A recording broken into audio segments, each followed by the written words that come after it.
नमस्ते। आज के इस चर्चा में हम एक ऐसी महाकाव्य जैसी पुरानी कथा में उतरने वाले हैं जिसका स्केल सच में दिमाग घुमा देने वाला है। ये महज कोई पुरानी कहानी नहीं है, बल्कि प्रकृति के सबसे बड़े रहस्यों में से एक की जड़ है। एक ऐसा रहस्य जिसे हम आज भी अपने आसपास देख सकते हैं। जरा सोचिए, जब आसमान की अनंत ऊंचाइयों में एक बाज अपने पंख फैलाता है, तो जमीन की गहराइयों में रेंगने वाले दुनिया के सबसे खतरनाक और जहरीले सांप भी खौफ से क्यों कांपने लगते हैं? आखिर ऐसा क्यों होता है? ठीक है, तो चलिए इसमें गहराई से उतरते हैं। ये कोई आम प्राकृतिक घटना नहीं है, बल्कि इसके तार 500 साल पुराने एक ब्रह्मांडीय धोखे और बहुत बड़े विश्वासघात से जुड़े हैं। तो कहानी शुरू होती है भाग 1 से, दो बहनों की कहानी और ईर्ष्या की जड़ें। चलिए लाखों साल पीछे चलते हैं, महर्षि प्रजापति कश्यप के शांत आश्रम में, जहां कद्रू और विनीता नाम की दो बहनें रहती थीं। अब ये दोनों ही असीम शक्तियों वाली थीं, लेकिन इनका नेचर बिल्कुल अपोजिट था। कद्रू को चाहिए थी पावर। उसने वरदान में 1000 महाजहरीले सांपों की मां बनना मांगा ताकि वो पाताल पर राज कर सके। दूसरी तरफ विनीता, उसे सिर्फ पवित्रता चाहिए थी। उसने केवल 2 बेटों का वरदान मांगा, लेकिन शर्त यह थी कि वे धर्म के रास्ते पर चलने वाले और सबसे शक्तिशाली होने चाहिए। और यहीं से सारी दिक्कत शुरू होती है। विनीता की यही अच्छाई और उसका शांत स्वभाव कद्रू की आंखों में खटकने लगा, जिसने एक बहुत ही गहरी और जहरीली ईर्ष्या को जन्म दिया। अब इस बड़े बैकड्रॉप को देखिए। देवताओं और असुरों के समुद्र मंथन के दौरान क्षीर सागर की सफेद लहरों को चीरते हुए उच्चैश्रवा नाम का एक दिव्य घोड़ा प्रकट हुआ। ये कोई ऐसा वैसा घोड़ा नहीं था। इसका रंग दूध से भी ज्यादा सफेद था और इसकी चमक पूरे ब्रह्मांड को रोशन कर रही थी। लेकिन कद्रू के लिए ये चमत्कारी घोड़ा विनीता को फंसाने का एकदम परफेक्ट मौका बन गया। कद्रू ने एक पूरा जाल बिछा दिया। उसने विनीता से एकदम सफेद झूठ कहा कि उस सफेद घोड़े की पूंछ में कुछ काले बाल हैं। विनीता ने तो सच्चाई देखी थी, उसने तुरंत इनकार कर दिया। बस फिर क्या था, कद्रू ने एक विनाशकारी शर्त रख दी कि अगली सुबह जो भी गलत साबित होगा, वो अपना सारा राजसी सम्मान त्याग कर जीवन भर के लिए जीतने वाले की दासी बनेगा। अब मजेदार बात देखिए, कद्रू को खुद पता चल गया था कि वो गलत थी और घोड़ा पूरी तरह सफेद था। हार और अपमान के डर से बौखलाकर उसने अपने जहरीले सांप बेटों को ऑर्डर दिया कि वो जाकर घोड़े की पूंछ से लिपट जाएं ताकि वो काली दिखे। जब कुछ सांपों ने इस बेईमानी का हिस्सा बनने से मना किया, तो कद्रू ने क्रोध में अंधी होकर उन्हें रोंगटे खड़े कर देने वाला श्राप दे दिया कि वे राजा जन्मेजय की आग में जलेंगे। डर के मारे बेचारे सांपों को अपनी मां की ये बात माननी ही पड़ी। और नतीजा, उस धोखे की वजह से विनीता वो शर्त हार गई और उसे 1 या 2 नहीं, पूरे 500 साल पाताल लोक के अंधेरे, सीलन भरे और जहरीले बिलों में एक दासी बनकर बिताने पड़े। सोचिए, एक महर्षि की पत्नी को 5 सदियों तक सांपों का जूठा खाना उठाना पड़ा और कद्रू के ताने सहने पड़े। लेकिन फिर आता है हमारा भाग 2, तूफान का जन्म और गरुड़ का जागरण। उन 500 सालों के खौफनाक नर के बाद विनीता की उम्मीदों का वो इकलौता अंडा आखिरकार फटने वाला था। और उस अंडे से साक्षात गरुड़ का जन्म हुआ। उनका शरीर तपते हुए शुद्ध सोने की तरह दमक रहा था और आंखें कड़कती हुई बिजली जैसी थी। जब इस महापक्षी ने पहली बार अपने विशाल पंख फैलाए ना, तो पाताल लोक में भयंकर तूफान आ गया। पहाड़ हिल गए और समुद्र का पानी सच में उबलने लगा।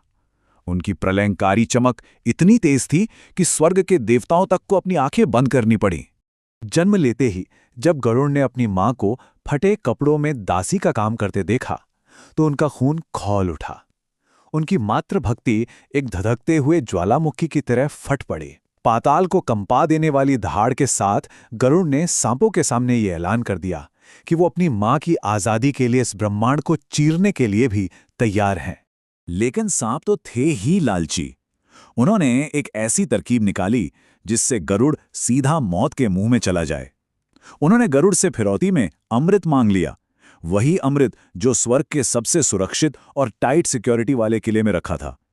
मतलब उन्होंने गरुड़ को सीधे देवताओं की शक्तियों से टकराने के एक सुसाइड मिशन पर भेज दिया। अब हम आते हैं भाग 3 पर, स्वर्ग के द्वारों पर विजय। एक ऐसी चोरी जो बिल्कुल असंभव लग रही थी। देवराज इंद्र और उनकी लाखों देवताओं की भारी भरकम सेना भी गरुड़ के इस मात्र प्रेम के सामने बिल्कुल बेबस नजर आई। अमृत तक पहुंचने के रास्ते में 3 खौफनाक पहरेदार थे, लेकिन गरुड़ ने क्या दिमाग लगाया। सबसे पहले उन्होंने ब्रह्मांड की कई नदियों का पानी पीकर कभी न बुझने वाली आग की दीवार को बुझा दिया। फिर अपना साइज एकदम चींटी जितना छोटा किया और एक तेज घूमते हुए जानलेवा चक्र को पार कर लिया। और आखिर में अपने पंखों से इतनी भयंकर धूल उड़ाई कि मौत की नजर वाले वो खूंखार सांप गार्ड्स बिल्कुल अंधे हो गए। यहीं पर सांपों और गरुड़ का असली फर्क समझ आता है। सर्प जहां सत्ता और लालच से अंधे थे, वहीं गरुड़ पूरी तरह निस्वार्थ मात्र भक्ति से प्रेरित थे। गरुड़ ने स्वर्ग से अमृत हासिल तो किया, लेकिन उसे खुद पीने से साफ इनकार कर दिया। उनकी इस बेमिसाल निस्वार्थता को देखकर भगवान विष्णु इतने खुश हुए कि उन्होंने गरुड़ को बिना अमृत पिए ही हमेशा के लिए अमर होने का वरदान दे दिया। और अब कहानी का क्लाइमैक्स, भाग 4, कर्मों का अंतिम दांव और न्याय की जीत। अमृत लेकर पाताल लौटते ही गरुड़ ने अपनी मां को तो आजाद कराया, लेकिन उन लालची सांपों के लिए एक ऐसा मास्टर स्ट्रोक तैयार किया जिसने इतिहास बदल दिया। गरुड़ ने अमृत कलश को धारदार कुशाघास पर रख दिया और सांपों से कहा कि अमृत अत्यंत पवित्र है, इसलिए इसे पीने से पहले पवित्र नदी में स्नान करके आओ। और ये बहुत ही खूबसूरती से दिखाता है कि कैसे अमर होने के लालच ने सांपों को गरुड़ की इस चाल के प्रति बिल्कुल अंधा कर दिया था। जैसे ही वे नहाने गए, पहले से तय योजना के अनुसार देवराज इंद्र प्रकट हुए और अमृत वापस स्वर्ग ले गए। जब सांप वापस आए तो कलश गायब देखकर वे बौखला गए। इसी बौखलाहट और लालच में वे पागलों की तरह उसी कुशाघास को चाटने लगे जिस पर कलश रखा था, इस उम्मीद में कि कुछ बूंदें मिल जाएं।